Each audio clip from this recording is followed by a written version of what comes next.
오늘 우리 빌립보서 2장 19절 이하에 있는 말씀을 가지고 은혜를 나누겠습니다. 우리 19절 다 같이 읽어보십시다.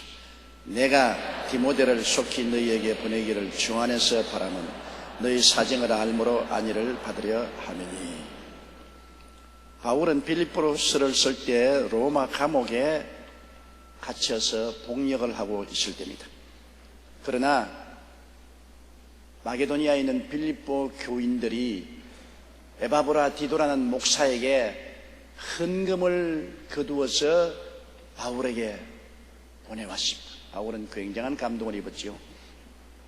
그 많은 교회, 아가야 지역에 있는 교회나 마게도니아에 있는 지역에 있는 교회들이 있는데, 그 중에도 특별히 마게도니아의 빌립보 교인들은 바울이 감옥에 있으면서 얼마나 고생하는가 근심을 해서 바울을 위해서 기도할 뿐 아니라 헌금을 모아서, 그 당시에는 자동차가 없으니까 수륙 수천 리를 걸어서 그 돈을 가지고 바울에게 찾아왔습니다.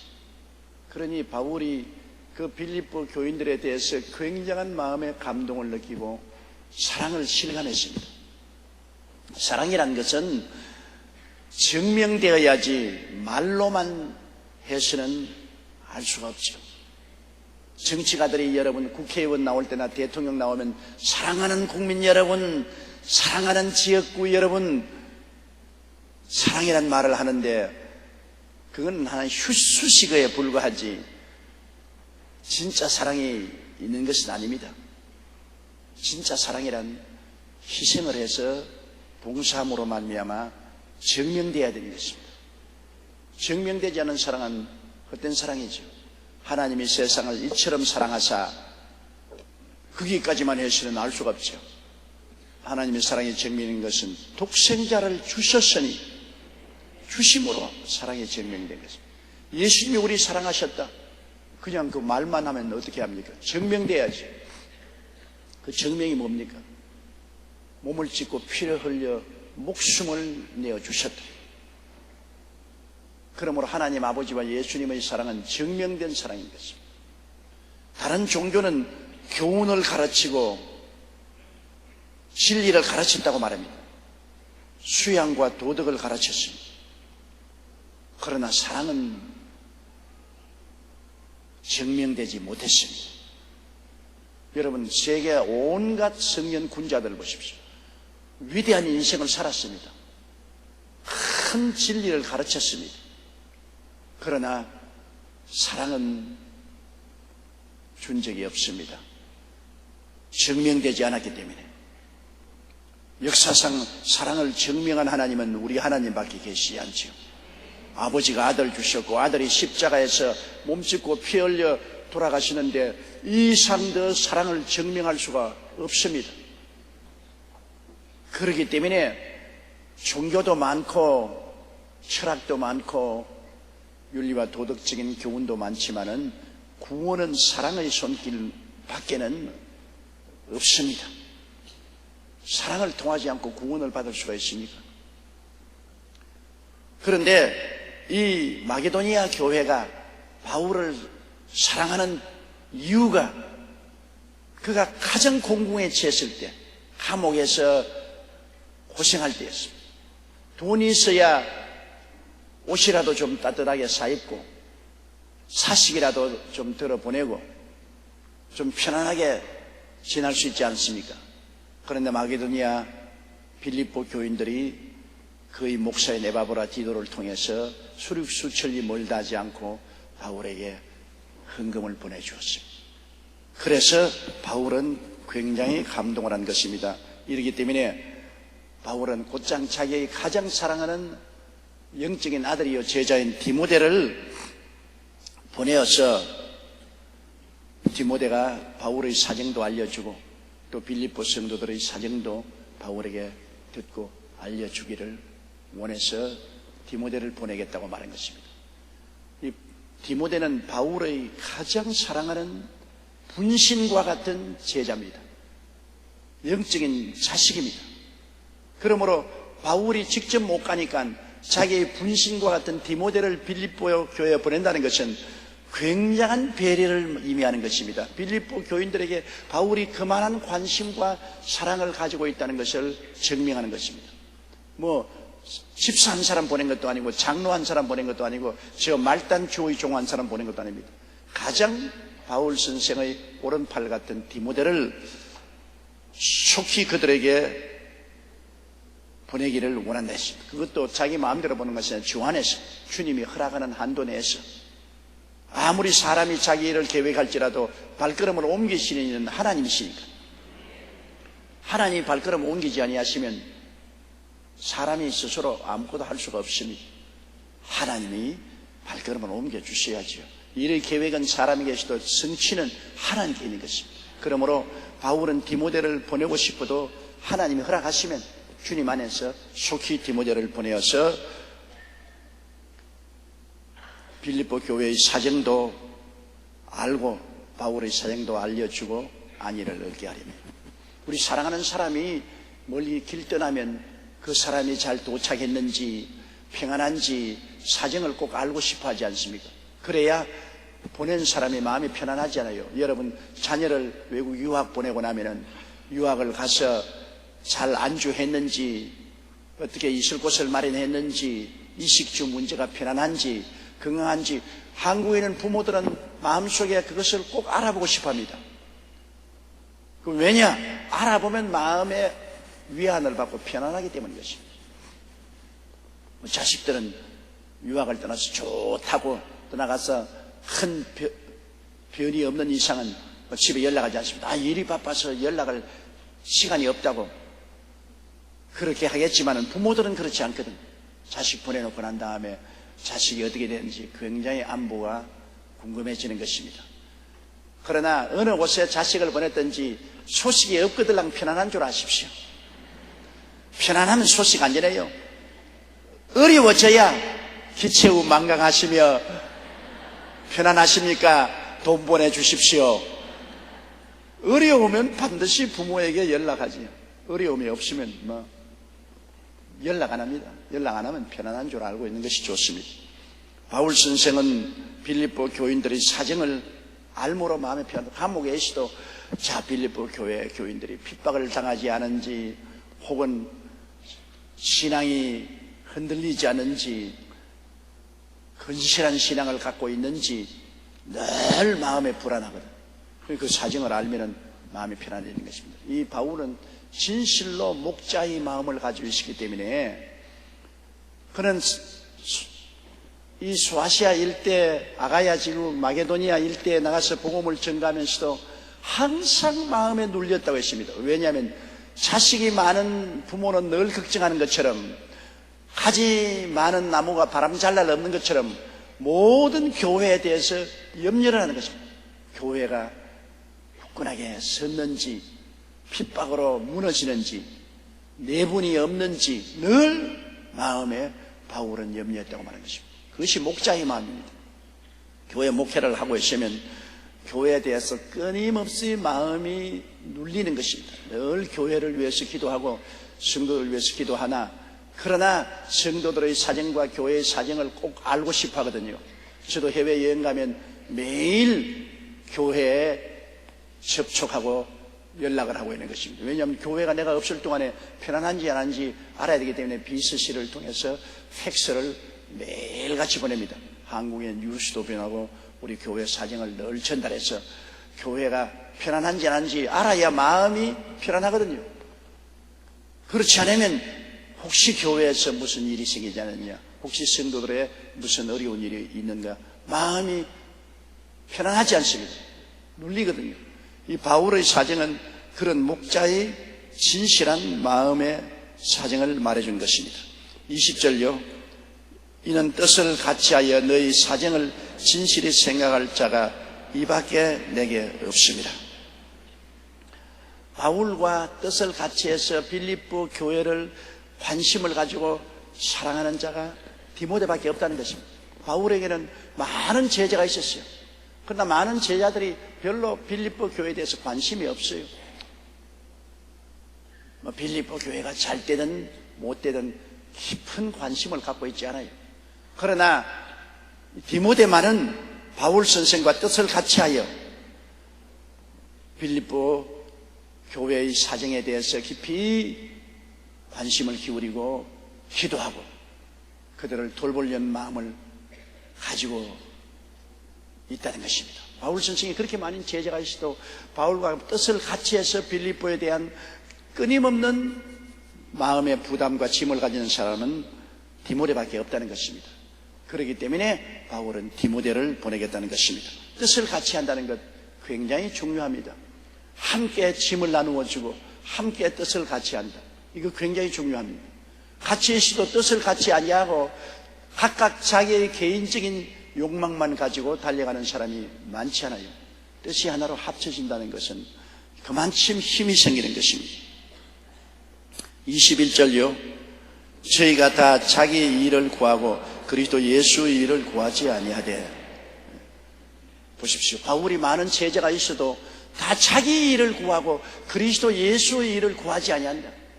주의 종들인데도 불구하고 먼저 자기의 이익과 자기의 형편과 사정을 먼저 생각하고 그리스도의 일을 중심으로 먼저 생각하지 않는다. 성경에도 그 나라와 그 일을 먼저 구하라 그러는데 사람들이 여러분 무엇이 가장 중요한가가 먼저 구하는 겁니다. 자기가 살아가는 데 있어서 필요한 것이 중요하면 자기를 먼저 구하게 되죠. 예수 믿는 사람은 하나님의 나라와 하나님의 의를 먼저 구해야 되는데 말은 그렇게 하지만은 딱 선택에 부딪히게 되면은 자기 일을 먼저 구할 때가 많습니다. 바울 선생이 데리고 있는 제자들 중에도 빌립보로 가라고 하면 로마에서 빌립보로 가려고 하는 사람이 없어요. 거리도 엄청나게 멀고 여행도 힘들지만은 그러나 그들은 자기들의 안일과 평안을 먼저 생각하고 하나님의 일을 먼저 생각하지 않는다는 것입니다. 주의 사업을 할 때 여러분 주의 종을 선택할 때 가장 중요하고 유의해야 될 것이 그것입니다. 주의 종이 자기의 지위나 명예나 안이나 권세나 쾌락을 먼저 생각하는 사람을 주의 종으로 세워놓으면 교인들이 깝대기 베깁니다. 그냥 늘 월급 많이 올려달라고 신방할 때 돈 달라고 하고 금압이 달라고 여러 가지 자기 이익을 추구합니다. 자기를 먼저 구하기 때문에 주의 종이 아닌 것 아닙니다. 예수 안 믿는 것 아닙니다. 주의 사업 안 하는 것 아닙니다. 그러나 교회나 성도가 자기의 안위를 먼저 구하기 때문에 그런 일을 하는 것입니다. 그러나 주님의 일을 먼저 생각하고 약물이를 먼저 생각하는 사람은 자꾸 희생을 합니다. 자기를 내어주는 것입니다. 시간을 내어주고 몸을 내어주고 물질을 내어주고 희생을 하는 것입니다. 주님을 위해서 희생을 하는 그 사람은 정말 좋은 목자가 될 수 있는데 주님을 위해서 희생하기를 원하지 않냐고 조금도 자기에게 손해보는 일은 안 하려고 하는 사람은 그것은 자기 유익을 추구하는 사람인 것입니다. 많은 주의 종들이 이 땅에 있습니다. 그런데 많은 사람들이 자기 이익을 먼저 추구하고 그 다음 하나님의 교회와 양대를 생각하고 있습니다. 그렇기 때문에 하나님의 교회가 발전하지 않습니다. 교회가 발전하려면 자기를 희생해야 발전하지 자기 희생하지 않고 그대로 있어서 교회 발전하는 법이 없어요. 사람들은 대교회주의라고 큰 교회를 목회하는 사람들을 욕을 많이 합니다. 대교회주의, 탐욕군. 여러분 대교회를 세우기 위해서 자기 희생하지 않고 대교회를 절대로 세울 수가 없습니다. 왜? 약물이가 따라와 줘야지요. 저 사람 자기 욕심만 채우고 자기만 위해서 사는 사람이라고 생각하는데 약물이들이 따라옵니까? 교회란 것은 강제성이 없습니다. 여기에 검찰도 없고 경찰도 없습니다. 강제성이 전혀 없어요. 교인들이 자발적으로 나오는 것이 교회입니다. 그런데 교인들이 볼 때 저 목사는 자기 유익을 구하고 자기 욕심만 챙기는 사람이다. 우리를 이용하려고 하는 사람이다. 그걸 알면은 교회에 나올 택이 없어요. 그러나 교인들이 볼 때 저 목사는 정말 우리를 사랑하고 우리를 위해서 자기를 희생하고 내어주는 사람이다. 우리를 사랑하는 사람이다. 그렇게 되면 존경하고 따라오게 되는 거죠. 큰 교회가 무조건 하고 큰 교회가 되지 않아요. 나는 큰 교회를 세웠다고 해서 욕을 너무나 많이 얻어먹고 약간만 하면은 금방지다. 큰 교회 세운 것이 죄인처럼 취급하는데, 제가 말하고 싶은 것은 너도 한번 세워보라. 큰 교회 왜 너는 못 세워놓고 난 다음 남보고 자꾸 욕만 하느냐. 정말 큰 교회를 세운다는 것은 여러분, 희생을 하지 않고는 큰 교회를 세우지 못해요. 남보다 더 많이 기도해야 되고, 남보다 더 많이 공부해야 되고, 남보다 더 많이 뛰어야 되고, 남보다 더 많이 사랑해야 돼요. 나는 근래에도 와서 나를 굉장히 욕하는 한 사람을 보니까, 그 사람은 자기 할 것 다 취하더군요. 자기는 6년 만에 안식년이라고 해서 7년 한 해 동안에는 자기 가족들 다 데리고 미국과 구라파에 가서 다 여행하고 돌아오고, 그러고 1년에 한 번씩은 휴가라고 해서 한 보름씩 휴가 가서 쉬고, 그러고 와서 편안하게 목회하면서 글을 쓸 때마다 내보고 욕을 해요. 대교회 목사라고 금방지다고, 대교회 주인은 포기 시켜야 된다고, 큰 교회는 문을 떨어야 된다고. 그래서 어떤 때 그 사람을 보고 난 다음 제가 하나님께 그런 기도를 했어요. 하나님, 나는 47년간 목회하면서 안식년을 1년도 가지고 본 적이 없습니다. 그리고 한 번도 주일을 비면서 휴가를 간 적이 없습니다. 그런데 왜 저 사람은 자꾸 날 보고 욕합니까? 그러니까 하나님이, 야, 하늘나라 오면 큰 휴가 할 테니까 걱정하지 말고 억울하게 생각하지 말아라. 여러분, 큰 교회라는 것은 그냥 앉아서 편안히 있으면서 큰 교회는 절대 되지 않습니다. 신령한 사람 된다. 하나님의 신령한 양식을 구합니다. 풀은 언제든지 벨 수 있어요. 돌멩이는 언제든지 주울 수 있습니다. 그러나 철을 캐려면 좀 더 깊이 파고들어야 되고, 동은 더 깊이 팔아야 되고, 금은 더 깊이 땅을 파고들어야 되고, 다이아몬드는 더 깊이 파고들어가야 되는 것입니다. 그것은 뭐냐? 더 많은 시간을 내어서 하나님께 엎드려 기도하고 말씀을 파헤치지 않고는 주의 진리의 말씀이 주어지지 않습니다. 길거리에 굴러다니는 돌처럼 주의 말씀이 주어지나요? 그리고 귀하고 값진 말씀으로 증가하지 않은데 양들이 와서 말씀을 듣나요?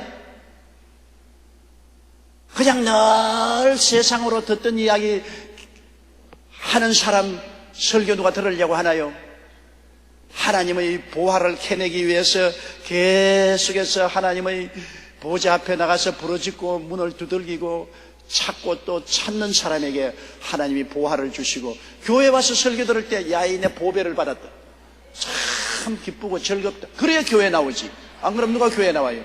교회는 내가 나와서 1시간 설교 듣는 동안에 마음에 큰 기쁨을 느끼고 가치를 느끼고 잔치상에 참여한 것 같고 유익을 느껴야 교회 오는 것이지. 그냥 교회 와서 예배만 드린다고 해서 교회를 오나요? 안 오지요. 그러므로 여러분, 무엇이든지 그 나라와 그 일을 먼저 구하고 하나님의 나라를 위해서 헌신하고 희생을 해야 주의 나라가 왕성해지니, 자기의 유익을 구하는 사람은 왕성해지잖아요. 바울 선생과 디모데가 그렇게 소아시아 일대, 마게도니아 일대, 아가야 일대에 복음을 전할 수 있는 것은 자기를 희생했기 때문인 것입니다. 예루살렘에 편안하게 목회하지 아니하고 나가서 희생을 하고 고생을 하고 목숨을 내어 바치고 충성을 했기 때문에 오늘날 복음이 구라파에 전파되고 온 천하에 그리스도의 말씀이 증가하게 되는 것입니다. 희생 없는 열매란 절대로 있을 수가 없는 것입니다. 22절요. 디모데의 연단을 너희가 아나니 자식이 아비에게 함과 같이 나와 함께 복음을 위하여 수고하였느니라. 디모데의 연단이라는 것은 여러분, 디모데의 살아온 시련과 행적인 것입니다. 연단을 통해 봐야 진짜 가짜 알아요. 그릇도 똑같은 그릇인데 진짜도 있고 가짜가 있습니다. 진짜와 가짜가 뭐가 다릅니까? 진짜와 가짜가 다른 것은 망치로 때려보면 진짜는 안 깨어지나 가짜는 깨어지잖아요. 진짜는 긁어봐도 벗겨지지 않으나 가짜는 긁으면 벗겨지잖아요. 진짜는 땡겨봐도 괜찮지만 가짜는 땡기면 찢어지잖아요. 진짜와 가짜는 시련을 통하면 당장 드러납니다. 친구들도 진짜 친구, 가짜 친구 있어요. 좋을 때는 우리 친구 좋다고 늘 곁에 와서 같이 지내도 시험을 당하여 큰 고통에 처하게 되면 가짜 친구는 다 떠나갑니다. 그러나 진짜 친구는 그럴 때 곁에 있어요. 참 신앙과 거짓 신앙은 연단을 통해서 알려지는 것입니다. 고난이 다가올 때 신앙을 포기하는 사람은 가짜 신앙입니다. 연단을 당해서 고난당할 때 포기하지 않고 더욱 기도하고 매달리는 신앙은 진짜 신앙인 것입니다. 그러므로 우리가 주님께 기도할 때 주여 믿습니다, 믿습니다 하면 그 믿습니다 말 자체만 하나님이 듣지 않습니다. 반드시 믿습니다면 좋다. 그러면 진짜 믿는지 안 믿는지 하면 연단을 받아보아라. 전에 어떤 성도가 내게 말하기를 왜 하나님이 나무에 올라가라 해도 그걸 흔듭니까? 믿어라 하고 내가 믿었는데 막 왜 시련과 환난을 보냅니까? 하나님은 괴짜 하나님이라고. 나를 그냥 나무에 올라가라 하더니만 막 흔들어 제낀다고. 진짜요. 나무에 올라가라고 흔드는 것은 진짜 나무를 꽉 잡고 있느냐 안 잡고 있느냐 알아보기 위해서 흔드는 겁니다. 우리가 주를 믿는다고 하면 내 믿은 대로 될지라는데 그냥 쉽게 싹 될 줄 알면 큰 오해입니다. 내 믿은 대로 될지에다 하고 난 다음 진짜 믿는지 가짜인지 한번 하나님이 시험을 해보는 것입니다. 믿고 난 다음에 반드시 어려움이 다가와요. 어려움이 다가오고 난 다음 그 어려움을 극복하고 믿는 사람은 하나님이 믿은 대로 될지에다고 말하는 것입니다. 그러나 어려움을 극복하지 못하고 믿었는데 왜 환난이 다가옵니까? 믿었는데 왜 시련이 다가옵니까? 하나님도 거짓말이다. 포기하라. 그러면 너 가짜구나. 하나님이 그냥 버리는 것입니다. 진짜는 반드시 시험을 통과해야 진짜가 되는 것입니다. 그러므로 예수 믿는 사람 여러 가지 시험과 환난 당하는 것은 하나님이 너 믿음이 진짜냐 가짜냐를 증명할 뿐 아니라 또한 시련을 통해서 강한 믿음을 얻게 되는 것입니다. 연단을 통해야 강한 믿음이 되지 연단 없이는 강한 믿음이 안 돼요. 물론 여러분 설날 다 가족들이 모이고 지방도 내려가니까 교회 오기 힘들죠. 그러나 이 설날에 교회 꼭 가야 되겠다고 선택하는 것은 믿음이 강한 사람이 선택하는 겁니다. 연단을 받아서 믿음이 강해진 사람이 난 설날이라도 교회 가서 하나님 말씀을 듣고 예배를 드리고 와야 되겠다. 그렇게 하는 것은 그건 연단받은 믿음, 강한 믿음이 되어서 그런 것입니다. 여러분 내가 볼 때 강한 믿음을 가진 분들이 오늘 나오셨어요. 여러분 하나님께 칭찬받을 것입니다. 참된 친구들이라는 것은 이러한 연단을 통해서 시련을 겪어서 알아봐야 참된 친구인데요. 옛날에 중국 전국시대 제나라 제상 관중의 젊은 시절 우정에 대한 이야기가 있는데 그거를 관포지교라고 말합니다. 근데 관중은 친구 포수기와 함께 굉장히 서로 친했는데 둘이가 함께 장사를 했어요. 했는데 이익을 나눌 때 언제나 관중이 이익을 많이 가고 포수가에게 이익을 적게 주었습니다. 그러니까 친구들이 와서 야, 이 관중은 가짜다. 너 같이 일해가지고서 돈벌이 했는데 관중이 이익을 많이 가져오고 너는 적게 가져왔는데 이 자식 지금 나쁜 사람이다. 그러니까 포수가가 말이야 그렇지 않다. 우리 다 같이 장사해서 이익을 봐서도 관중은 나보다 가난하고 그리고 돌봐야 될 가족이 많기 때문에 이익금을 좀 많이 가져가는 것은 타당한 일이다. 그 이해해야 된다. 그래서 친구들이 자꾸 참수하는 것을 이 포수가는 관중을 이해했습니다. 같이 장사해서 같이 돈 벌었는데도 많이 이익을 가져가는 것도 가족이 많고 가난하기 때문에 많이 가져가는 것이 마땅하다고 생각했습니다. 한 번은 전쟁에 나가서 싸우는데 생명의 위험을 당했을 때 그만 관중이 도망을 쳐버렸습니다. 포수가는 혼자서 적군을 막아내는데 아유 목숨이 날아갈 뻔당했습니다. 전쟁을 마치고 돌아오니까 친구들이 야, 너 관중하고 친구하지 마라. 저 자식 저 전쟁할 때 말이야 같이 죽도록 마지막 싸워야지. 어려우니까 자기는 도망을 쳐버리고 너만 혼자 싸우게 해서 너 죽을 뻔한 당했냐. 그럴 때 포수가 하는 말이 안 그렇다. 관중이 도망을 친 것은 늙은 어머님이 계시기 때문에 어머님을 섬겨야 되기 때문에 목숨을 죽으면 안 되겠다고 도망을 친 것이지 나를 버리려고 도망친 것이 아니다. 또 그렇게 이해를 했습니다. 이 포수가는 관중을 이해를 했기 때문에 관중을 감싸고 좋은 친구로 했었는데, 나중에 관중은 머리가 좋아서 진나라의 재상이 되었습니다. 높은 자리에 올라갔죠. 그래서 그가 그의 기록에 남기기를, 나를 낳아주시는 우리 어머니시고 나를 참으로 이해해 준 친구는 포수가다. 그래서 우리는 끝까지 좋은 친구가 될 수 있다고 말하는 것입니다. 여러분, 좋은 친구가 되려면 이해를 해야 되지, 이해를 안 하고 오해를 하기 시작하면 좋은 친구는 절대로 안 됩니다. 같은 부부간에 살아도 부부간에 절대로 이해하려고 해야지, 오해하려고 하면은 싸워요.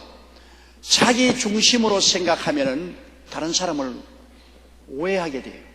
그러나 모든 일이 생길 때 내 중심으로 생각하지 말고 상대방이 왜 저렇게 할 수밖에 없느냐, 이해를 자꾸 하려고 해야 돼요. 이해를 해야 돼요. 이해한다는 건 참 힘든 일입니다. 모든 일이 이해로부터 화해가 들어오는 것입니다. 이해 안 하면은, 오해를 하기 시작하면 끝까지 싸우게 되고 일치 안 되는 것입니다. 우리는 이해하려고 애를 써야 되는데, 왜냐? 하나님이 우리를 이해하지 않았었으면 우리 벌써 죽었어요. 우리의 불의하고 추악하고 더러운 것을 우리 하나님께서는 우리 육체의 연약함을 이해하시고 끝까지 참으시고 또 용서하시고 또 용서하시고 용납하시기 때문에 오늘 우리 살아있는 것이지요. 하나님이 우리 이해 안 하시면 우리가 하나님 앞에 벌써 벌받아 죽었을 거라는 것입니다. 더구나 가정생활에는, 부부간에는 이해해야 됩니다. 남자가 다르고 여자 다르지 않습니다. 남남끼리 모였는데 성격도 다르고 경험도 다르고 교육도 다르고 모든 것이 다릅니다. 그 다른 것을 내 표준에 의해서 판단하면은 끝까지 대결될 수밖에 없죠. 내 표준에 의해서 판단하지 말고 상대방의 처지에 서서 무엇이든지 생각해 보려고 애를 써야 되는 것입니다. 그래서 이 포성하는 관중을 자기 입장에 서지 않고 자꾸 관중의 입장에 서서 봐도 이익금을 많이 가져오는 것은 가난하고 가족이 많기 때문에 그렇다. 전쟁에 도망친 것은 늙은 어머니가 계시기 때문에 어머니 보양하려고 도망을 친 것이다. 그렇게 자꾸 이해하니까 서로 친구가 되죠. 저 자식 똑같이 장사했는데 왜 지만 많이 이익금을 가져가느냐? 나쁜 놈, 도둑놈 아니가? 그러면 뭐 친구 끝났지. 전쟁하다가 둘이가 다 목숨이 경각에 달린데 나를 버리고 지만 도망쳐, 나쁜 놈의 새끼, 니 잘 되는가 보자. 그러면 안 되는 것이죠. 이해한다는 것 굉장히 중요합니다. 이것을 늘 실천하면 여러분, 우리가 좋은 친구로서 살아갈 수가 있는 것입니다. 그러므로 남편은 언제나 아내의 입장에 서서 아내를 생각하고 이해해야 되고, 아내는 남편의 입장에 서서 남편을 이해하고, 그리고 이해를 하면 서로 동정을 하게 돼요. 감싸주게 돼요. 덮어주게 돼요. 이해를 하면 덮어주게 되고, 그리고 인내하게 참을 수 있고 사랑할 수 있어요. 이해를 못하면은 까발리고 핥히고 짓밟고 서로 헤어질 수밖에 없어요. 부부간도 서로 이해를 해야 부부간에 행복하게 살아갈 수 있고, 친구는 또 친구대로 서로 이해를 하려고 애를 많이 써야 됩니다. 상대편에 서서 이해하려고 자꾸 애를 써야지, 오해를 해서 파헤치기 시작하면 친구가 되지 못하죠. 그러므로 디모데는 연단을 통해서 증명이 되었습니다. 어려운 일을 당할 때 다른 사람들은 바울을 떠나갔으나 디모데는 어려운 일을 당할 때 끝까지 바울 편에 서서 같이 따라붙였다. 끝까지 같이 따라붙였다. 그래서 연단을 통해서 바울 선생은 디모데는 내 자식 같다. 자식이 부모를 섬김같이 디모데는 나를 섬겼다. 나는 오늘 이것을 읽으면서, 설교 준비하려고 읽으면서 속으로 웃었습니다. 요사이 자식이 부모 따르는 게 별로 없어요. 자식이 부모를 따를 때는 부모가 부자고 돈이 많으면 따르지요. 상속받으려고. 그렇지 않고 자식이 손해날 것 같으면 부모를 따르지 않아요. 나는 최근에 이야기를 읽었는데 참 재미있는 실화를 보았습니다. 어머님이 치매에 걸렸어요. 그래가지고서 대소변을 가리지 못하고 밤인지 낮인지 모르고 자식 얼굴도 몰라봅니다. 그러니까 자식들이 다 미워하는 거예요. 다 어머니를 안 보려고 하는 거예요. 대소변 받아내기 싫어하니까. 그래서 둘째 집에 가서 쫓겨나고, 셋째 집에 가서 쫓겨나고, 넷째 집에 가서 쫓겨나고, 다섯째 집에 가서 쫓겨나고, 어머니가 갈 데가 없어요. 그런데 그래도 맏며느리가 좋다고, 맏며느리가 다 갈 데 올 데 없는 어머니를 집에서 모시고, 그리고 대소변 받아내고 어머니를 돌봐줬습니다. 하루는 날이 따뜻한 봄날에 마루에 앉아서 그 치매에 걸린 어머니 어깨를 이렇게 만져주고 있어요. 어깨를 이렇게 만져주고. 치매에 걸린 어머니가 저기 마당을 보고 저기 아이고 어머니 뭐가 저깁니까? 저기를 파면 뭐가 나온다. 저기를 파면 뭐가 나온다. 그러니까 옆에 듣던 사람들이 또 헛거미가 집혔다. 또 헛소리한다. 그러나 어머니가 놀리고 저기 마당 저기를 파면 무엇이 나온다. 저기를 파면 무엇이 나온다. 거기에 동서들도 있었고 다른 사람들도 전부 다 깔깔 웃고 어머니가 완전히 돌았다고 그랬습니다. 그런데 맏며느리는 그 말이 귀에 담아들었습니다. 왜? 어머니를 사랑하고 어머니를 돌봐주기. 그런데 사업이 망했어요. 남편이 망해가지고서 완전히 빈털터리가 되고 살기가 굉장히 힘들어졌습니다. 그러니까 어머니 말이 자꾸 기억이 나는데 어머니가 세상을 떠서 무덤에 장사를 지냈어요.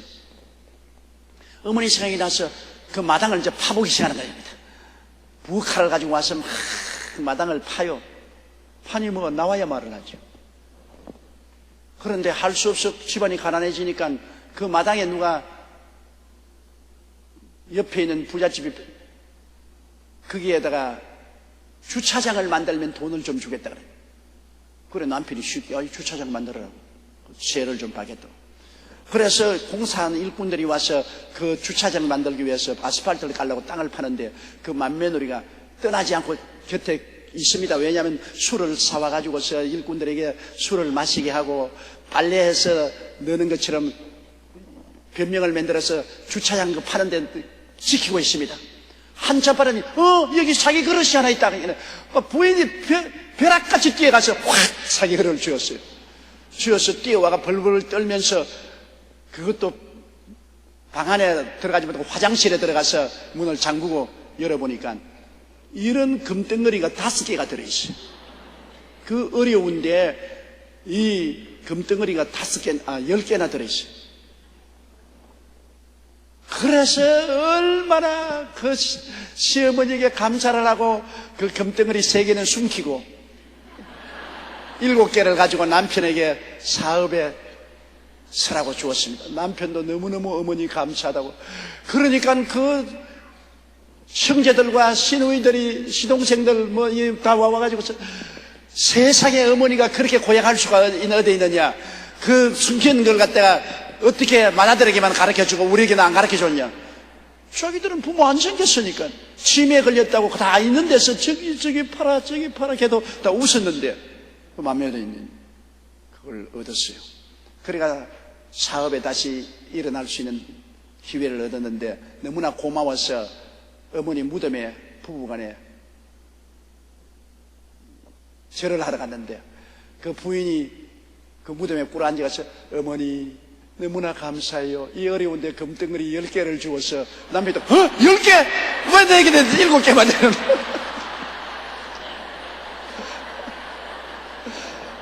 그만 말 잘못해가지고서 숨겨놓은 3개까지 남편에게 뺏겼다고 그랬어요. 그러나 이 어려울 때 부모를 잘 봤더니까 치매에 걸린 어머니라도 마지막 가기 전에 그 착한 며느리에게 저기 땅 파보라고 갔거든. 그 어머니는 원래 시아버지 시어머니가 부자여서 재산을 많이 남겨줬는데 그것을 다 청산해가지고서 금을 만들어가지고서 필요할 때 쓰려고 몰래 해서 마당에 파묻어 놨어. 아무도 안 가르쳐줬는데 나중에 세상 떼면서 몇 며느리에게는 가르쳐주고 치매가 걸려도 잘해주면 진정이 나온다고. 그러므로 치매에 걸린 부모라도 잘 받들라고. 요사이 자식들이 부모 잘 공경하게 하려면 통장을 많이 만들래요. 왜냐하면 그것도 돈이 없으니까 통장에다가 1,000원, 5,000원, 10,000원짜리 통장을 한 10개쯤 만들어서 벽에 밑에 넣어놓고 항상 아침에 통장을 들여다봐요. 그러면 며느리가 와서 어머니 그거 뭐가 있습니까? 안 돼. 내 죽기 전에는 안 보여줘. 항상 벽에 밑에 넣고 자고 언제나 밖에 나갈 때는 품에 끼고 가면 며느리들이 야 저거 굉장한 게 들은가 보다. 언제나 나에게 잘하는 며느리에게 이거 준다. 그러면 죽을 때까지 충성을 다하고 열심을 섬기고 나중에 죽은 후에 통장 열어보니까 다 합쳐도 10,000원도 안 되는.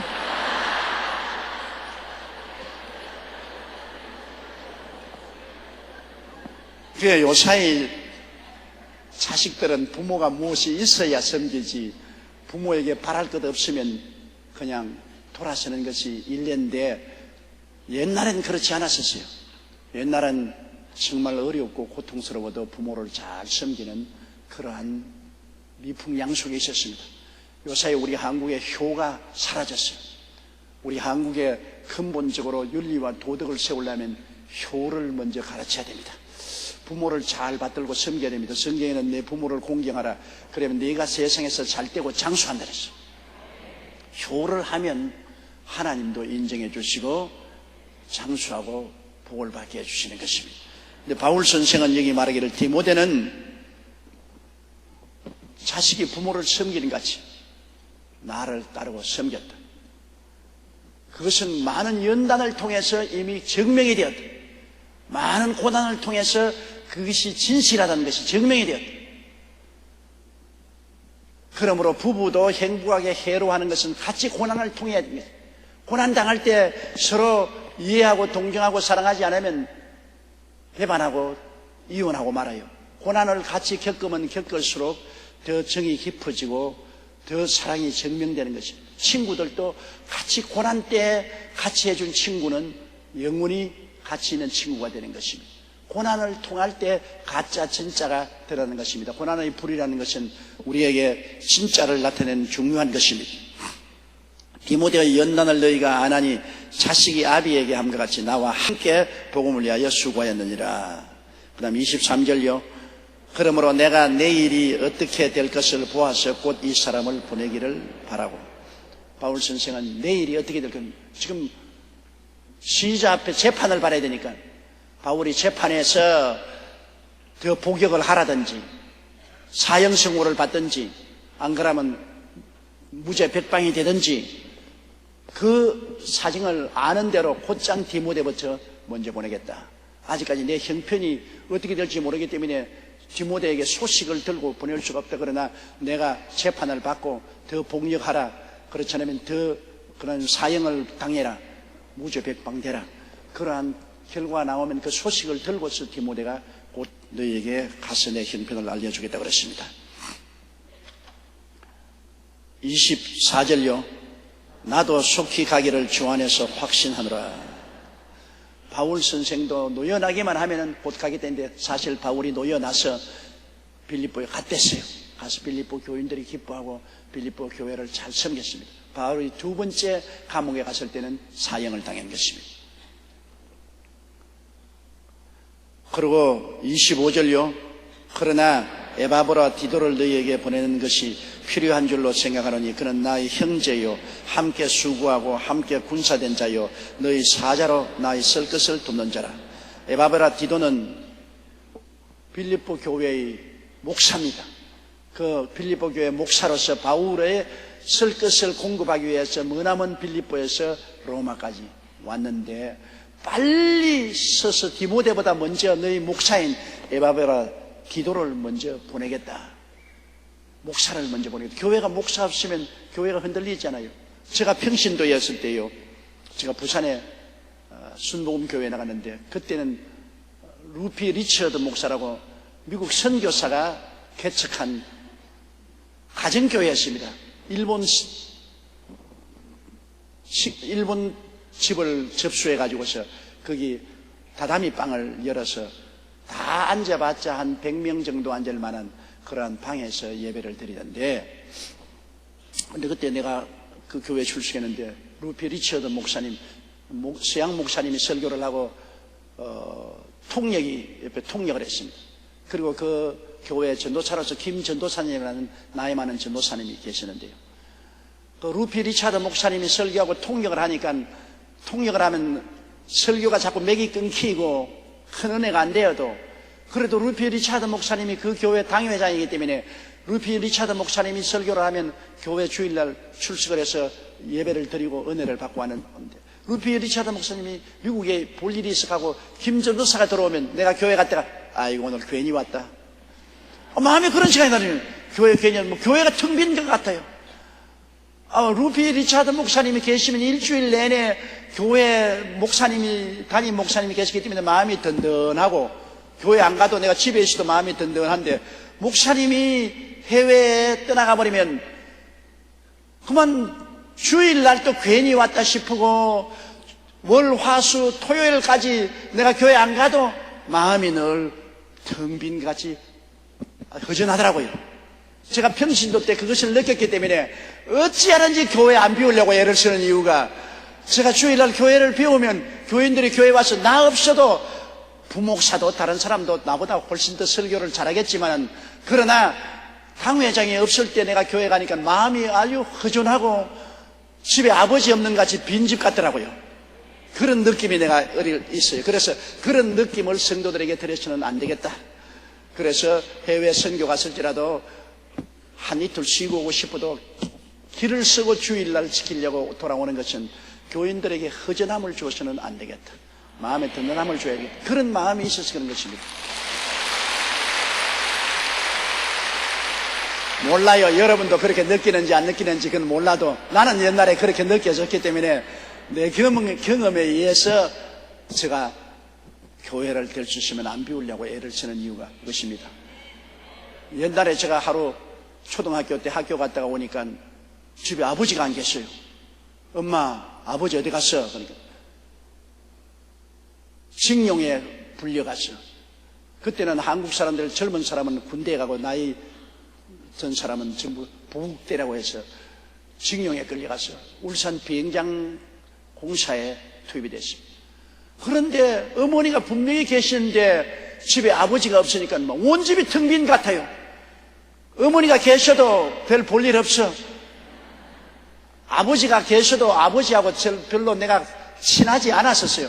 왜? 아버지는 저녁 늦게 들어오시고 어떤 데는 또 바깥에 계시다가 안 돌아오시기도 하고 그래도 아버지가 집에 있다고 생각하니까 마음이 편안하고 든든했는데 아버지가 징용에 갔다고 그렇게 하니까 마음이 텅 비는 게 그냥 눈물이 나오고 그 다음에 엄마를 보니까 자꾸 불쌍한 생각이 나요. 저는 안 불쌍하던데 아버지가 떠났다니까 엄마를 보니까 자꾸 불쌍해서 안방에 들어와도 엄마가 불쌍하고 부엌에 가도 엄마가 불쌍하고 그렇더라고.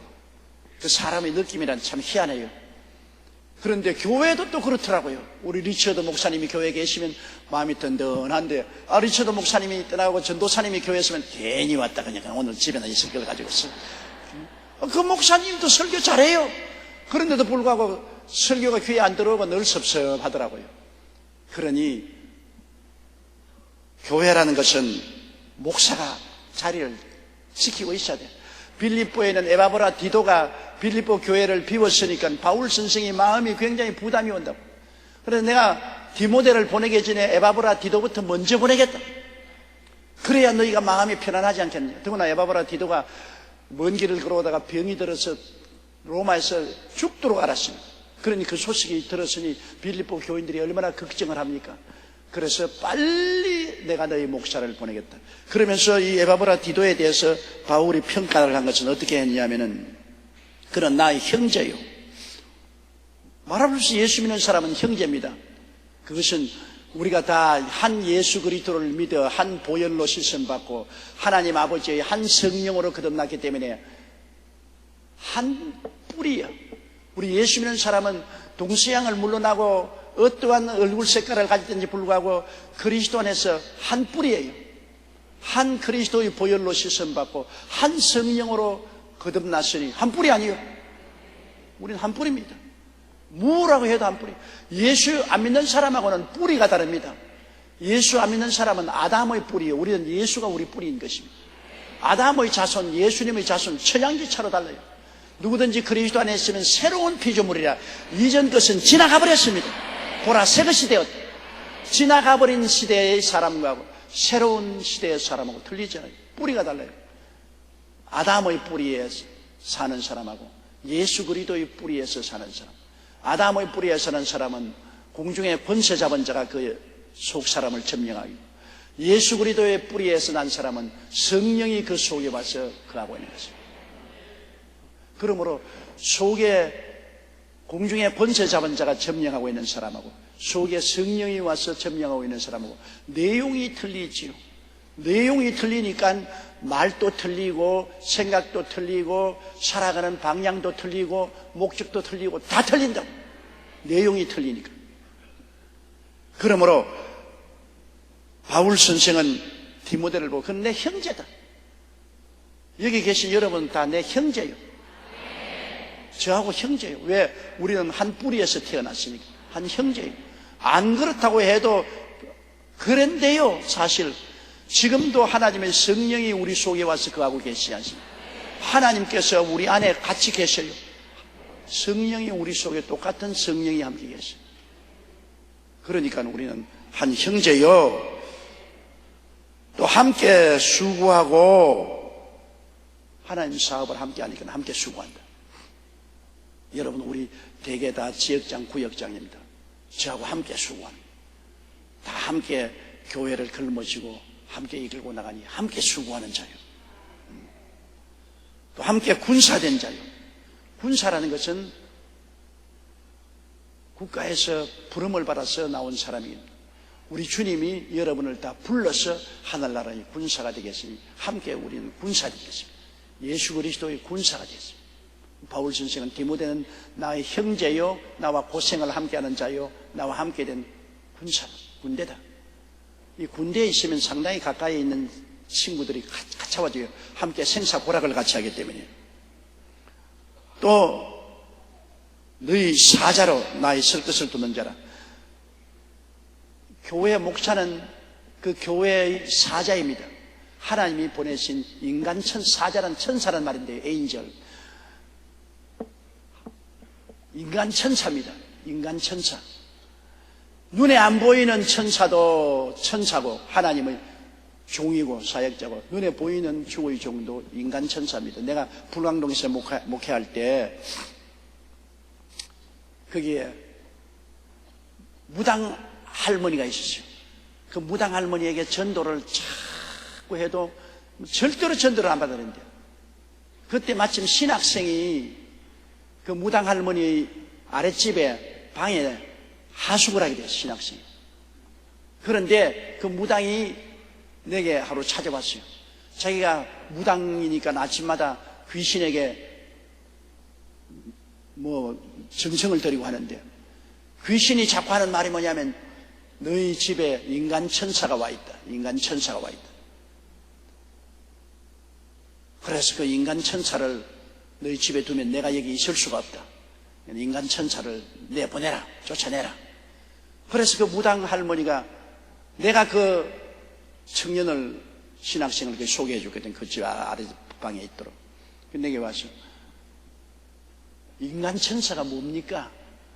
자꾸 내가 아침에 내가 섬기는 무당 귀신에게 예를 들으면 너희 집에 인간 천사가 와 있다. 인간 천사가 와 있어. 내가 여기 너희 속에 있을 수 없으니 그를 몰아내라 하는데, 인간 천사가 뭡니까? 그래서 그 당신 아랫방에 들어와 있는 신학생이 바로 하나님이 보낸 눈에 보이는 천사요. 인간 천사요. 그가 들어와 있으니까 귀신이 꼼짝을 못하잖아. 왜? 인간 천사 하는 사람 와 있는데도 꼼짝 못하는 귀신 왜 생기냐 말이야. 그 귀신 쫓아내버리고 당신도 직접 하나님을 섬기라. 그래서 그 할머니가 회개를 하고 예수를 믿고 난 다음에 귀신이 쫓겨나갔어요. 귀신이 쫓겨나가고 했는데, 그때 비록 귀신이 말을 했지만은 귀신이 참말을 했다고. 인간 천사요. 천사라는 건, 사라는 말은 사용하는 사람이란 말인 것입니다. 종이란 말입니다. 하늘에 눈에 안 보이는 천사도 영적 종이요, 눈에 보이는 종도 영적 종이기 때문에 하늘나라 천사, 육신은 인간 천사인 것입니다. 그래서 이 에바브라 디도는 빌립보 교회의 인간 천사예요. 하나님을 대신해서 사람을 섬기는 것이 인간 천사예요. 영적인 천사들도 우리를 섬기러 보냈고, 인간 천사인 주의 종도 하나님을 대신해서 우리를 섬기라고 보냅니다. 그래서 빌립보 교회를 위해서 섬기는 에바브라 디도는 인간 천사인 것입니다. 그러므로 나의 형제요, 함께 수고하고 함께 군사되고 또 너희들의 사자, 나의 설 것을 돕는 자라. 26절요. 그가 너희 무리를 간절히 사모하고 자기 병든 것을 너희가 들은 줄을 알고 심히 근심한지라. 진짜로 에바브라 디도도 빌립보 교회의 사자입니다. 너희 무리를 간절히 사모한다. 주의 종은 자기가 섬기는 양무리에 대해서 일차적인 책임이 있습니다. 자기가 섬기는 양무리를 주야로 걸머쥐고 있어야 돼요. 주야로. 마음에 주야로 걸머쥐고 있어요. 간절히 사모한다. 사랑하는 마음이 늘 마음속에 있어서 자기의 양무리들을 마음속에 늘 걸머쥐고 있어요. 그 에바브라 디도가 비록 바울을 섬기러 왔지만은 수륙수천리를 왔으나 로마에 와 있으면서도 늘 빌립보 교회를 잊을 수가 없어. 빌립보 교인들을 위해서 늘 사모하고 늘 염려하고 빌립보 교인들을 위해서 기도한다. 늘 기도한다. 또 사모하는 마음. 아니 직업적으로 와가지고서 나 목사도 직업인데 아직껏 내가 월급 받고 내가 내 할 일만 하면 되지 무슨 생각이냐. 사모하는 마음이 없는 것은 직업인 것입니다. 기독교 복음 전거자는 직업이 아닙니다. 내가 늘 신학생들에게 말하는 것은 너희들은 직장을 구해서 온 것이 아니다. 이것은 콜링, 하나님의 부르심이다. 하나님이 부르신 것은 직장을 구하기 위해서 온 게 아니라 하나님의 부르심을 바라봤기 때문에 월급을 줘도 섬기고 월급을 안 줘도 섬기고 기쁘도 섬기고 슬프도 섬기고 고통당해도 섬기고 편안해도 섬기고 섬기기 위해서 부름을 받은 우리 주의 종들에는 콜링, 하나님의 사명을 받은 사람이지 직장을 구해서 온 적은 없습니다. 직장을 와서 온 사람은 내가 월급을 얼마 달라는지 내 일할 조건이 이렇고 환경을 이렇게 만들어 달라고 요구를 하지만은 사명을 가지고 부르심을 받은 사람은 사명을 위해서 일하는 것이고 임금이나 부수를 위해서 일하는 것이 아닌 것입니다. 그것이 사명자하고 그리고 직업을 위해서 온 자하고 다릅니다. 많은 주의 종들이 직업적인 주의 종이 되어 있기 때문에 문제가 되는 것입니다. 직업적으로 온 사람은 반드시 자기가 월급을 받고 자기의 모든 생활 조건에 타당한 대우를 받기를 원하는 것입니다. 그건 직업적인 주의 종이기 때문에. 그러나 사명을 가지고 온 사람은 그것은 관심이 없습니다. 먹든 안 먹든 주든 안 주든 내가 할 일에 충성을 하고 그 이외에는 하나님께 맡겨버리는 것입니다. 저는 하나님께 지금까지도 내가 감사한 것이 있습니다. 그것은 뭐냐면 저나 우리 가족은 주의 사업을 나와서 한 번도 교회에 월급을 올려달라고 한 말이 한 적이 없습니다. 월급을 얼마니까 월급 올려달라. 내 살기가 어려우니까 형편을 도와달라. 그런 말을 한 적이 한 번도 없습니다. 주면 좋고 안 주면 그뿐이고 많이 주면 많이 넣고 적게 주면 적게 있는 대로 가지고 나누면서 사는 것. 그것을 감사한데 왜 그런 마음을 주신 하나님께 감사하다는 겁니다. 사람이니까 다 욕심이 있지 않아요. 사람이니까 다 일하면 보수를 받고 싶고 좋은 환경에 살고 싶고 그렇게 하는 것은 사람의 마음입니다. 그 나쁜 마음은 아니에요. 모든 다 자유민주주의 세계에서는 다 그러한 마음을 가질 수가 있는 것입니다. 그런데 그런 마음을 초월할 수 있는 것은 하나님이 은사로 주신 것입니다. 나는 하나님이 은사로 제게 주신 것을 고맙게 생각합니다. 그건 내 마음이 아니에요. 하나님 마음을 주셨기 때문에 하나님의 은혜로 탐욕이 없이 목회할 수 있게 해주신 것을 감사하게 생각하는 것입니다. 이 디모데는 바로 에바브라 디도는 그러한 목사였습니다. 그는 사심 없이 정말 빌립보 교회를 위해서 사명을 가지고 일하는 것으로 간절히 사모하고 늘 위해서 기도하고 늘 돌보고 그가 로마에 와서 병든 것을 빌립보 교인들에게 감추었는데요. 병든 것을 알면 빌립보 교인들이 걱정할까 싶어서 몰래 감추었는데 그냥 소문이 나가지고서 빌립보 교인들이 자기 목사가 로마에서 병든 것을 안다고 하니까 굉장히 걱정을 합니다. 아유, 그걸 누가 왜 알렸느냐? 안 알렸으면 좋을 걸 가지고서, 그렇으니 더 빨리 교회로 돌아가야 되겠다고 그런 생각을 한 것입니다. 27절요. 제가 병들어 죽게 되었으나 하나님이 저를 긍휼히 여기셨고 저뿐 아니라 또 나를 긍휼히 여기사 내 근심 위에 근심을 면하게 하시느니라. 아마 에바보라 디도가 병대기 든 것 같습니다. 그 먼 길을 오면서 음식을 잘못 먹었든지 물을 잘못 마시든지 또 노독으로 병이 들었는데 바울 선생이 친히 여기 기록하기를 죽도록 병들었다 했습니다. 병들어 죽게 되었어요. 완전히 아예 이 에바보라 디도는 이제 죽는구나 생각했습니다. 아마 그래서 바울 선생의 기도를 많이 했을 것입니다. 여기에서 보면은 여러분, 기도한다고 즉시로 안 낫는 것을 바울같이 능력 있는 보인데 자기 그렇게 사랑하는 형제요, 고생을 같이 하고 같은 군사되고 사자인 에바보라 디도가 병들었을 때 바울이 얼마나 기도했겠습니까? 그러나 즉시 안 낫고 그는 서서히 낫습니다. 병이 즉시 낫는 것은 기적이고 서서히 낫는 것은 치유입니다. 그런데 바울의 기도를 통해서 에바보라 디도가 죽지 않고 죽을 병에 걸렸으나 살아났습니다. 그래서 바울이 그 편지하기를 내 근심에 근심을 대는데 지금 감옥에 갇혀 있는 것도 큰 근심거리요, 재판받고 있는 것도 근심거리인데 에바보라 디도까지 죽어버렸으면 얼마나 근심이 더하고 슬픔이 되겠습니까? 그러나 바울은 말하기를 하나님이 나를 불쌍히 여기셔서 근심에 근심을 더하지 않기 위해서 에바보라 디도를 고쳐준 것을 감사하게 생각한다. 우리가 세상에 살면서 주의 종이라고 해서 병 안 든다는 법은 없어요. 이 세상에 살면서 우리 병도 들고 시험도 당하고 고난도 당해요. 이 세상은 그런 세상이니까. 그러나 우리가 예수 그리스도를 믿음으로 그것을 늘 극복하고 나가는 것이 우리 신앙생활인 것입니다. 저 사람 예수 믿는데 왜 병들었어? 예수 믿는데 왜 장사가 안 돼? 예수 믿는데 왜 직장 잃었어? 예수 믿는데 왜 어려움을 당해? 그렇게 말하는 사람 많은데 여러분, 예수 믿는다고 해서 이 세상의 시련을 면해진 것은 아닙니다. 예수 믿는다고 해서 온실 속에 있는 것도 아니에요. 예수 믿는 사람도 바깥 세상에 다 나가서 바람 다 맞고 폭풍우 다 당하고 비바람 다 맞고 지진 오면 지진에 흔들리고 다 하는 것입니다. 그러나 예수 믿는 사람하고 안 믿는 사람이 뭐가 다르냐? 우리 속에 하나님이 계시기 때문에 우리는 어려움을 당할 때 하나님 기도하고 그것을 극복할 수 있는 힘이 있다는 것입니다. 너희 속에 행하시는 이는 하나님이시라고 하지 않습니까? 하나님이 우리 속에 계시고 너희 안에 계시니까 세상에 있는 이보다 크다고 했지 않습니까? 우리가 예수 믿는 안 믿는 사람과 다른 것은 속에 하나님이 계신 것이 다르지요. 우리가 당하는 것은 더 똑같이 당하는 것입니다. 병도 당하고 시련도 겪고 직장의 어려움도 겪고 사업의 고난도 당합니다. 그러나 하나님이 계시기 때문에 우리는 기도해서 이길 수가 있는 것입니다. 일을 행하는 야훼, 그 일을 지어 성취하는 야훼, 그 이름을 야훼라는 자가 이같이 이르노라. 너희는 내게 부르짖어라. 내가 내게 응답하겠고 내가 알지 못한 크고 비밀한 일을 보이리라. 우리는 부르짖을 수 있는 하나님이 계신 것이 다른 것입니다. 그리고 우리가 알지 못하는 크고 비밀한 일을 나타내 주실 분이 계신 것이 다른 것입니다. 그럼 예수 믿는다고 병 안 들 수 없죠.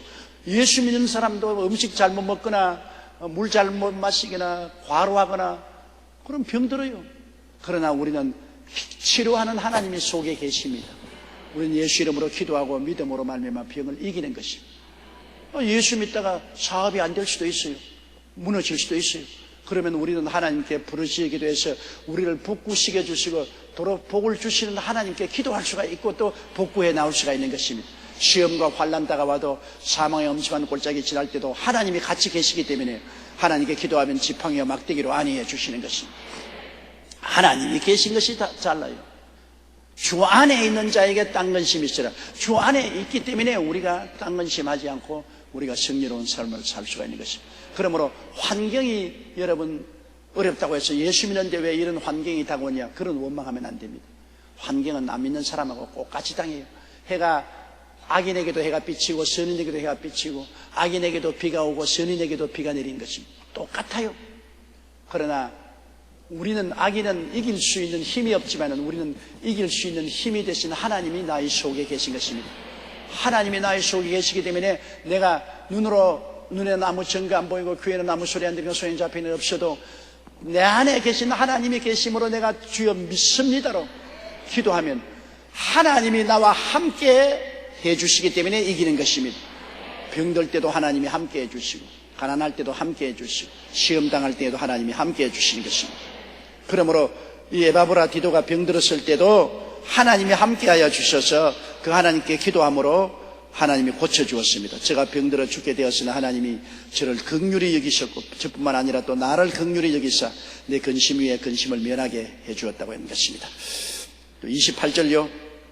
그러므로 내가 더욱 급히 저를 보낸 것은 너희로 저를 다시 보고 기뻐하게 하며 내 근심도 덜게 함이라. 급히 보낸 것은 너희 근심을 덜게 하였다. 아유, 우리 목사가 병들어서 이제는 죽지 않았나. 큰 근심을 하고 있다. 바울도 근심을 하고 있다. 빨리 보내어서 너희 목사가 건강에 돌아온 것을 볼 때 마음에 기뻐하고 즐거워하고, 그것을 보는 나도 마음에 큰 기쁨과 안위를 얻게 하려 함이라고 바울 선생이 말한 것입니다. 건강하고 무사하게 목적을 달하고 에바브라 디도가 돌아올 때 빌립보 교인들이 얼마나 환영을 하고 얼마나 즐거워하고 기뻐하겠습니까? 또 바울 선생에 대한 안부도 전해오니까 얼마나 마음이 기쁘겠습니까? 우리는 서로서로 기쁨을 주는 사람이 되어야 되는 것입니다. 서로서로 만나서 슬픔을 갖다 주고 화를 갖다 주는 사람이 되지 말아야 되겠습니다. 여러분, 저도 이 목회하면서 보면 우리 성도들 중에 언제나 만나서 기쁜 사람이 있고 언제나 만나서 기분 안 좋은 사람이 있습니다.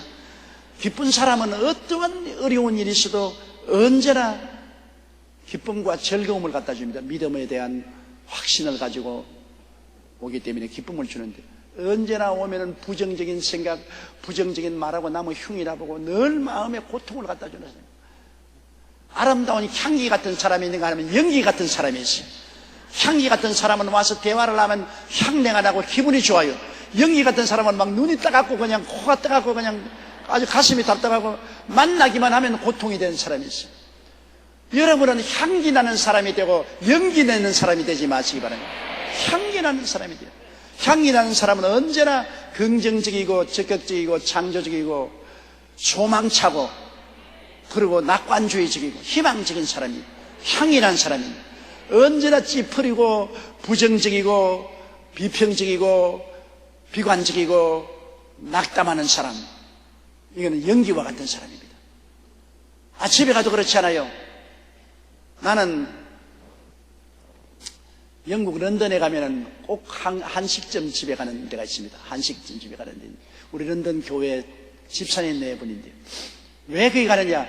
그 한식점 주인인 여주인 때문에 내가 거기 가요. 여주인하고 좋아서 그런 것이 아니라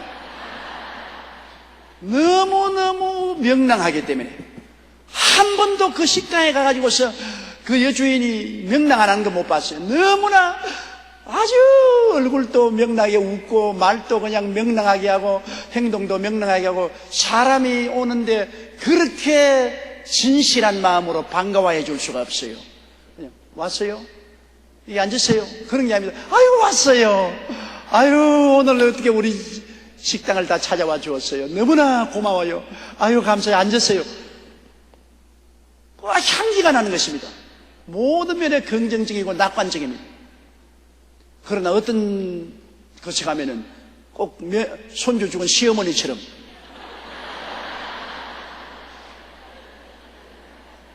말만 해도 아주 엉뚱한 소리하고 비관적인 말하고 시큰둥하고, 그럼 연기 같은 사람, 아유 만나기 싫어요. 향기로운 사람, 연기 같은 사람 두 종류가 있는데, 여러분은 만나면 기쁨을 갖다 주는, 음성조차도 반가운 사람, 이러한 사람 되시기를 바랍니다. 그런 사람이 될 수 있어요. 긍정적이면 됩니다. 긍정적이고 적극적이고 창조적이고 낙관적인 사람입니다. 그래서 남편이 집에 오더라도 부인이 언제나 낙관적이고, 언제나 할렐루야 여보 오늘 고생했지요, 수고했지요, 다 건강하니 감사합니다, 좋은 일 이야기하고 기뻐하고 즐거워하고 하면 남편이 얼마나 마음이 쾌활해집니까? 향기가 나니까. 그러나 집에만 가면 시끄러. 남은 다 유럽으로 미국으로 휴가 가는데 당신은 뭐야? 평생 살았죠. 이 꾸락서니로 살고 집은 또 주먹만한 곳에 살고. 이렇게 자꾸 부정적으로 말하면 남편이 살 희망이 없어집니다. 아주 소망이 어느집니다. 남편도 언제나 쾌활하고 즐거워야 돼. 부인과 가족들이 자기를 기다리고 있으니 자기 한 사람 때문에 분위기가 달라지잖아요. 그러므로 근심이란 다 바깥에서 떨쳐버리고 집에 들어올 때는 긍정적으로 말하려고, 희망적으로 말하고, 집에 들어올 때 그냥 이 맛을 찌푸리고 옷도 벗어 탁 던져버리고 그냥 집안 구석이 이게 뭐야? 빨래감은 왜 이렇게 안 하고 쌓아놓았어? 걸레는 왜 이렇게 치워놨어? 그런 쓸데없는 소리나 하고. 그러면 뭐 살맛이 없으죠. 살맛이 없으죠. 서로 이 어려운 세상에 기쁨을 주고 살아야 돼요. 서로 스포트, 서로 기쁨을 주고, 서로 희망을 주고, 서로 용기를 주고, 힘을 주고. 이렇게 해야 앞에서 끌어주고 뒤에서 밀면서 힘을 얻어서 살지요. 서로 자꾸 힘 빼는 생활을 하면은 살아갈 수가 없죠. 이 어려운 한평생 살면서 서로 힘을 주고 기쁨을 주고 사는 삶이 가장 좋은 삶입니다. 우리가 주어진 삶은 순식간에 지나갑니다. 눈 깜박할 사이에 지나갑니다. 나는 내가 이제 70인데 아무리 해도 거짓말 같아요. 내가 왜 70이 되었느냐? 이건 진짜 거짓말이지. 내가 목회를 시작할 때가 23살에 시작했는데 어제 같은데 벌써 세월이 지나가서 이런 일이었어요. 아무리 생각해도 믿어지지 않습니다. 그러나 사실인들 어떻게 합니까? 빨리 지나가요. 여러분, 이 자리에 계신 여러분 다 순식간에 삶은 지나가 버리고 한 사람 두 사람 인생에서 저 건너편 요단강 건너가 버리고 말아요. 그러면 주어진 이 짧은 세월에 웃고 살아도 모자라는데 왜 울고 살아요? 사랑하고 살아도 모자라는데 왜 미워하면서 살아요? 서로 도와주면서 살아도 모자라는데 왜 서로 물고 찢고 살아요? 우리가 좀 지혜롭게 주어진 삶을 행복을 추구하면서 살게 되시기를 바랍니다. 이 세상에 행복을 추구하고 산 사람만이 가장 지혜로운 사람인 것입니다. 큰 부귀나 영화가 행복을 가져오지 않습니다. 마음의 기쁨과 평화가 행복을 가져오는 것입니다. 어쩐지 마음의 기쁨과 행복을 가질 수 있도록 노력하면서 살게 되시기를 바랍니다. 29절요. 이러므로 너희가 주 안에서 모든 기쁨으로 저를 영접하고 또 이와 같은 자들을 존귀 여기라. 보십시오. 사람 마중하는 것도 기쁨으로 마중하라. 빌립보 교인들에게 에바브라디도가 오거든 친구들 갔다 왔어요. 고생 많이 했네요. 안 죽고 살아온 거 다행입니다. 그렇게 하면은 이건 완전히 행복 제로요. 여기 바울 선생은 모든 기쁨으로 환영을 하라. 에바브라디도가 오면 모두 와서 박수를 치고 찬송을 부르고 기쁨을 가지고 환영을 하고, 그러면 에바브라디도도 기쁘고 성도들도 기쁘다. 기쁨은 서로 나누면 더욱 기뻐지고 슬픔은 나누면 나눌수록 적어지는 것입니다. 서로 자꾸 기쁨은 나누어야 돼요. 그러므로 바울 선생은 에바브라디도가 오거든 주 안에서 모든 기쁨으로 저를 영접하라. 우리 서로 만나더라도 서로 기쁨으로 만나야 돼요. 아이고 이 문둥아 오래간만이다. 경상도에서는 오래간만에 만나면 문둥이라고 하지 않습니까? 왜? 경상도에 문둥이가 많았기 때문에. 아이고 이 문둥아 오래간만이다. 기쁨으로 서로 만나야 돼요. 서로 만날 때도 서로 아주 기겁을 하고 기쁘고 즐겁게 마중해주면 서로 기뻐지고, 시큰둥하게 만나면 서로 마음속에 우울해지는 것입니다. 우울병이란 무서운 병입니다. 마음에 우울병이 들고 기쁨이 사라지면 굉장히 그것이 타격을 갖다 주는 것입니다. 우울은 모든 병의 근원이 되는 것입니다. 마음의 기쁨은 양약이 되는 것입니다. 마음의 기쁨은 부교감 신경을 자극해서 온몸에 치료를 갖다 주는 것입니다. 기쁨은 정말 좋습니다. 웃는 것 얼마나 좋은지 몰라요. 어린애들 방실방실 웃잖아요. 잘하는 애들은 웃어요. 어린애들도 좀 얼굴을 알아볼 만하면 눈을 딱 맞추잖아요. 제일 처음에는 핏덩거릴 때도 아무도 몰라도 눈을 딱 맞추고 이렇게 쳐다보고 있습니다. 우이야 아이고 이쁘다 그러면 이쁘다 이러고 웃어요. 얼마나 귀엽습니까? 어린아이는 자꾸 놀려주면 자꾸 웃는다고. 웃으면 자라요. 어린아이들은 조그만 것 가도 깔깔거리고 웃지 않아요. 청소년 시절에 소녀들 보면은 가을에 낙엽 굴러가는 거 보고도 웃지 않아요. 깔깔거리고. 웃으면 건강하고 자라요. 그러나 나이를 먹어갈수록 웃음이 없어지고 시큰둥해지고 이래. 웃지도 아니하고 남 보고 즐겁게 해주지도 않습니다. 마음이 우울하고. 그러므로 빨리 늙어요. 병들고. 웃으면 젊어지고 우울해지면 늙어지는 것입니다. 그러므로 안 늙어지려고 하면 자꾸 웃으세요. 나도 웃고 남을 웃기고 하는 거 좋습니다. 30절요. 제가 그리스도의 일을 위하여 죽기에 이르러도 자기 목숨을 돌아보지 아니한 것은 나를 섬기는 너희 일에 부족함을 채우려 합니다.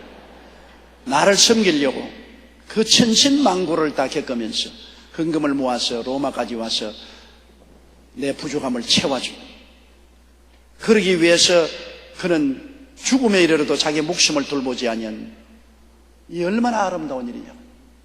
서로 섬기기 위해서 자기를 희생한 것입니다.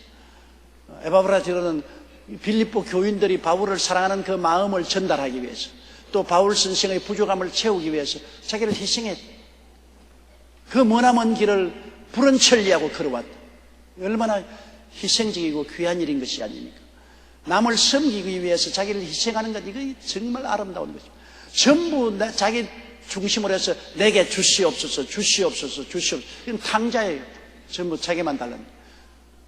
그것은 자기도 행복하지 않습니다. 자기도 속으로부터 썩어 들어가는 것입니다. 남을 섬기는 일, 그것은 고생스러운 것 같지만 굉장히 행복한 일입니다. 남을 행복하게 해주고 남을 기쁘게 해주면 그에 비해서 그 빈자리는 하나님이 기쁨으로 채워주시는 것입니다. 우리는 늘 섬기는 생활을 해야 돼요. 가정에서도 남편은 아내를 섬기고 아내는 남편을 섬기고 부모는 자식을 섬기고 자식은 부모를 섬기고, 또 공동체 생활에도 공동체를 위해서 내가 무엇을 할 수 있을까? 섬기는 삶을 주라 그러면 그냥 있는 그 법이 없습니다. 섬기면 주라 그러면 돌려줄 것이요, 돌려올 때는 곧 후회되어 눌러 흔들어 넘치게 해서 안겨주리라. 조그만쯤 주고 받을 때는 굉장히 많이 받는 것입니다. 그게 우주의 법칙입니다. 섬기는 사람만이 많이 받고 행복을 누리고, 남을 행복하게 하면 자기가 행복해지고, 남을 기쁘게 하면 자기가 기뻐지고, 남을 도와주면 자기에게 도움이 다가오는 것입니다. 사람들은 이 법칙을 사용하지 않습니다. 남에게 대접을 받고 난 자로 남을 먼저 대접하라. 이거 굉장히 중요한 법칙입니다. 그런데 사람들은 내가 먼저 대접받기를 원하고, 내가 먼저 섬김받기를 원하고, 내가 먼저 소유하기를 원합니다. 그렇기 때문에 항상 불만족하고 항상 고통이 오고 항상 싸움이 있죠. 그건 세상적인 방법인 것입니다. 하나님의 방법은 남을 섬기고 남에게 주는 삶을 중심으로 사는 것입니다. 그게 하나님의 삶인 것입니다. 세상 삶으로 볼 때는 바보 천치 같지요. 그러나 하나님의 삶으로 볼 때는 굉장히 훌륭한 삶이죠. 저는 미국에 굉장히 큰 농장을 가지고 있는 한국 의사 부부를 압니다. 굉장히 큰 농장을 미국에서 가지고 어떻게 살아요. 그런데 미국의 부자에게 상속을 받았어요. 한국 사람입니다. 어떻게 상속을 받았습니까? 이번 세브란스 병원 의사였는데, 말단 의사였습니다. 하루아침에 출근을 하는데 어떤 미국 신사가 택시를 타고 내렸는데 택시 운전사하고 택시비 때문에 싸움이 붙었습니다. 운전기사가 외국 사람이니까 바가지 요금을 요구했어요. 그러니까 이 미국 사람은 왜 택시 미터에 있는 값대로 받지 않고 바가지 요금을 달라냐, 못 주겠다. 그래서 싸움이 붙었어요. 많은 사람이 출근하면서 그 병원 앞 길을 꽉 메웠는데 그 노신사하고 택시 운전사하고 싸우는 걸 그대로 보고 지나갔어요. 그러나 이 의사 선생은 거기 가서 노신사에게 물었습니다. 이거 왜 아침부터 싸우니까, 우리 관광으로 한국에 왔는데 내 집사람이 병이 들어서 세브란스 병원에 입원을 시켜놓고 나는 조선 호텔에 있는데 택시를 타고 왔는데 매일같이 내가 우리 집사람 보기 위해서 오는데 전번에 택시는 미터대로 얼마를 주었는데 이 운전사는 미터가 아니고 나에게 이렇게 바가지 요금을 달라고 하기 때문에 내가 못 주겠다. 그래서 이 의사가 꾸짖었습니다. 택시운전, 당신 외국 사람이라고 왜 바가지 씌우느냐? 당신 한국 사람이라고 바가지 씌우겠느냐? 당신 나쁜 사람 아니냐? 고약한 사람.